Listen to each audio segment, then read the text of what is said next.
Good morning students, इस YouTube channel पर आपका स्वागत है। अमेरिका का स्वतंत्रता संग्राम, इसके रीज़न्स हमने कर लिए थे।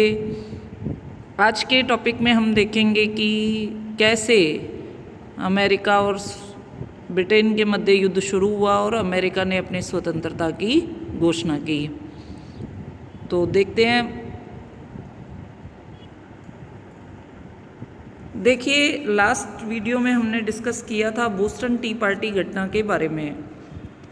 सैमुअल एडम्स के नेतृत्व में कुछ उपनिवेशवासी जो थे वो कुलियों का वेश बना करके चाय के जहाज़ों पर, बोस्टन बंदरगाह पे चाय के जो इंग्लैंड के जहाज़ खड़े थे उस पर चढ़ गए और 340 चाय की पेटियाँ उन्होंने समुद्र में गिरा दी थी।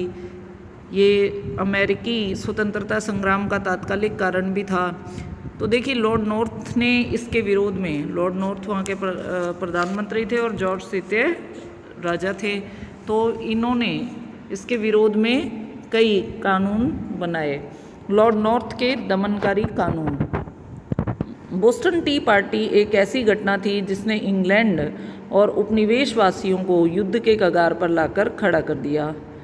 यह घटना ब्रिटिश संसद के लिए खुली चुनौती थी।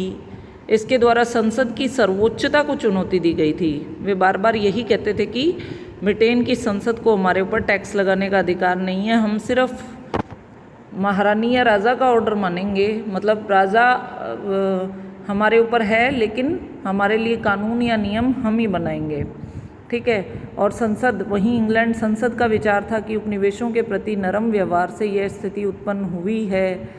जॉर्ज तृतीय और लॉर्ड नॉर्थ ने इस व्यवहार में बदलाव किया और इस घटना को एक चुनौती के रूप में लिया और इसी के विरोध में कई दमनकारी कानून पारित किए, जिसमें फर्स्ट था बोस्टन बंदरगाह। मैसाचुसेट्स उपनिवेश के अंदर बोस्टन जो बंदरगाह था उसको तब तक के लिए बंद कर दिया जब तक चाय जो नष्ट चाय हुई है उसका हर्जाना बोस्टन वासी नहीं दे देते।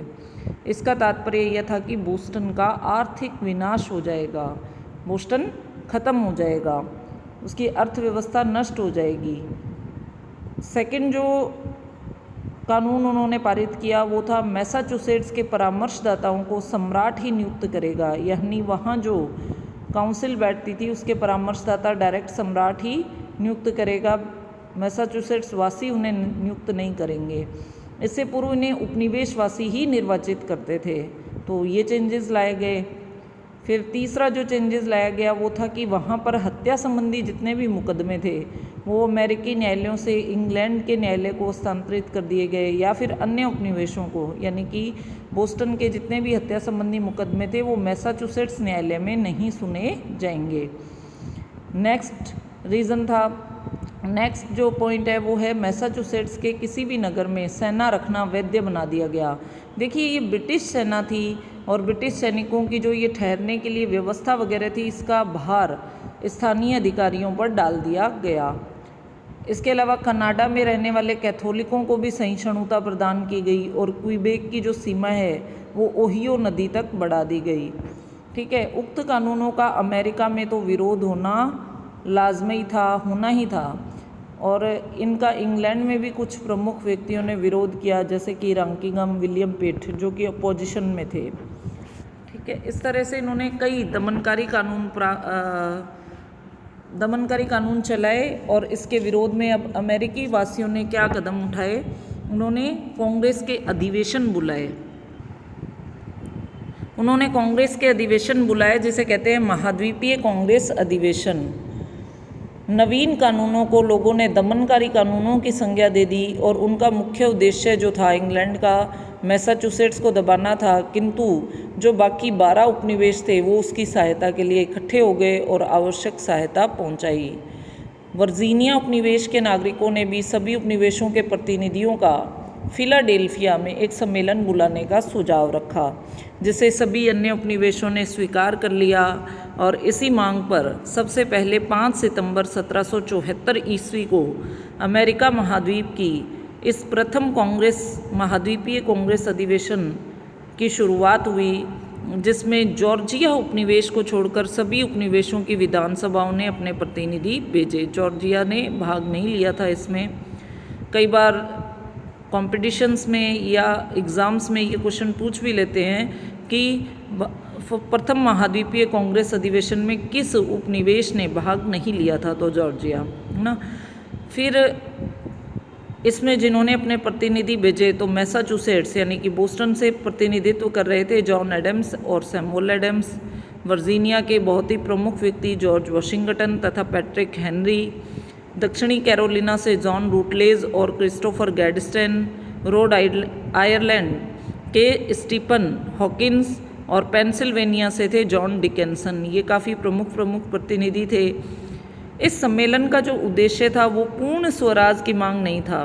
देखिए ध्यान दीजिएगा, सम्मेलन का उद्देश्य पूर्ण स्वराज की मांग नहीं था, वरन आंतरिक मामलों में यानी कि हमारे उपनिवेशों के जो मामले हैं उसमें पूर्ण स्वेच्छा का अधिकार था। बाकी हम इंग्लैंड सम्राट के अंडर में ही हैं, लेकिन आंतरिक मामलों में कोई हस्तक्षेप नहीं होना चाहिए।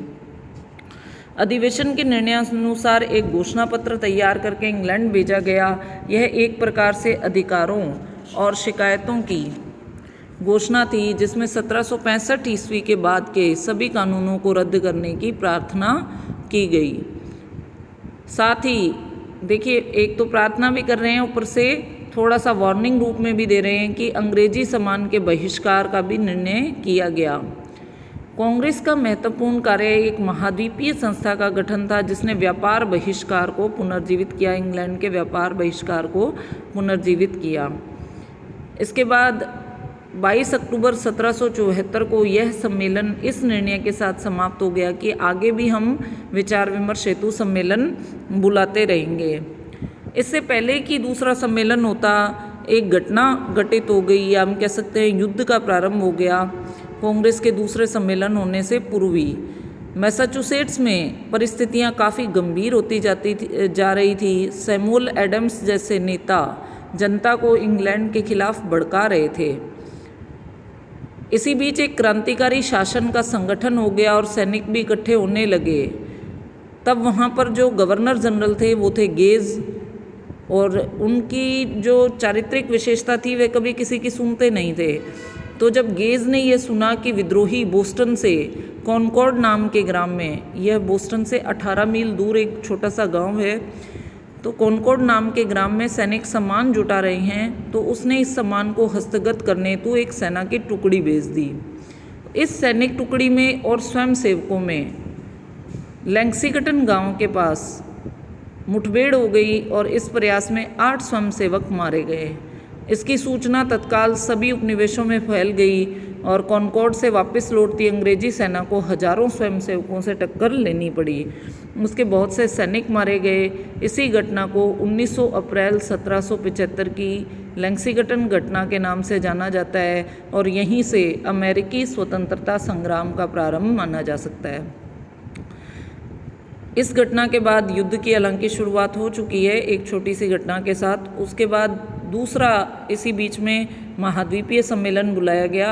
यह भी फिलाडेल्फिया में ही आयोजित हुआ था 10 मई 1775 ईस्वी को।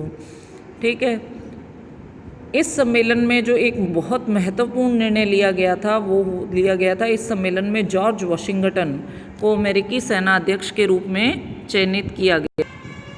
ये थे George Washington, appointing of George Washington. इनको अमेरिकी सेना अध्यक्ष मनाया गया था।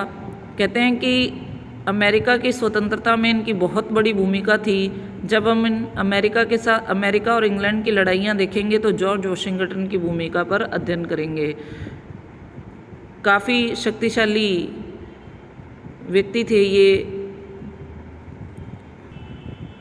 तो इस सम्मेलन की सबसे बड़ी खासियत, इसके अलावा इसकी जो अध्यक्षता की थी वो की थी जॉन हैनकॉक ने, और इसमें बहुत से व्यक्ति उपस्थित थे जैसे कि थॉमस जेफरसन, बेंजामिन फ्रैंकलिन, कई।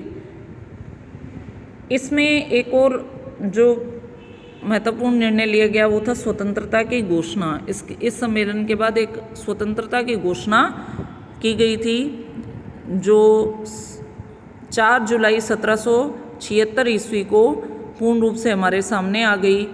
इस सम्मेलन से स्वतंत्रता का घोषणा पत्र बनाना शुरू कर दिया गया था। 4 जुलाई 1776 को अमेरिका की स्वतंत्रता का घोषणा पत्र घोषित कर दिया गया, जिसे बनाने में महत्वपूर्ण भूमिका निभाई थी Thomas Jefferson, John Adams, Benjamin Franklin, Roger Sherman और रॉबर्ट लिविंगस्टन की एक समिति ने 5 सदस्यीय समिति थी और इसने ही अमेरिका के स्वतंत्रता के घोषणा पत्र का अनुमोदन किया था। इस घोषणा पत्र का जो मुख्य उद्देश्य था वह यह प्रदर्शित करना था कि जब कोई सरकार मनुष्य को उसके नैसर्गिक अधिकारों से वंचित करे तो जनता को ऐसी सरकार बदलने का अधिकार प्राप्त हो जाता है। घोषणा पत्र में यह उद्घोषित किया गया कि ईश्वर ने सब मनुष्य को समान बनाया है। ईश्वर ने उन्हें कुछ ऐसे अधिकार दिए हैं जिन्हें उनसे कोई छीन नहीं सकता। इन अधिकारों में जीवन, स्वतंत्रता और सुख के लिए प्रयत्न शामिल हैं। तो ये बहुत ही प्रभावित घोषणा पत्र था और अमेरिका में यहीं से स्वतंत्रता के लिए संघर्ष की शुरुआत हो चुकी थी और वे एक पूर्ण स्वतंत्रता के प्राप्त करने की ओर चल पड़े थे। जैसे ही स्वतंत्रता की उद्घोषणा हुई तो फिलाडेल्फिया, बोस्टन एवं अन्य स्थानों पर सभी व्यक्ति हर्षोल्लास के साथ झूमने लगे और साथ में उन्होंने बंदूकें व तोपें चलाने तथा गिरजाघरों में घंटियां बजाने के लिए एकत्र हुए और अपनी खुशियां मनाई। और इसके बाद वे सैनिक सफलताएं प्राप्त करते गए और वास्तव में 1783 में पेरिस की संधि के साथ अमेरिका स्वतंत्र हुआ। नेक्स्ट वीडियो में हम देखेंगे इंग्लैंड और अमेरिका के बीच कैसे युद्ध हुआ और कैसे अमेरिकी उपनिवेश स्वतंत्र हुए। Thank you.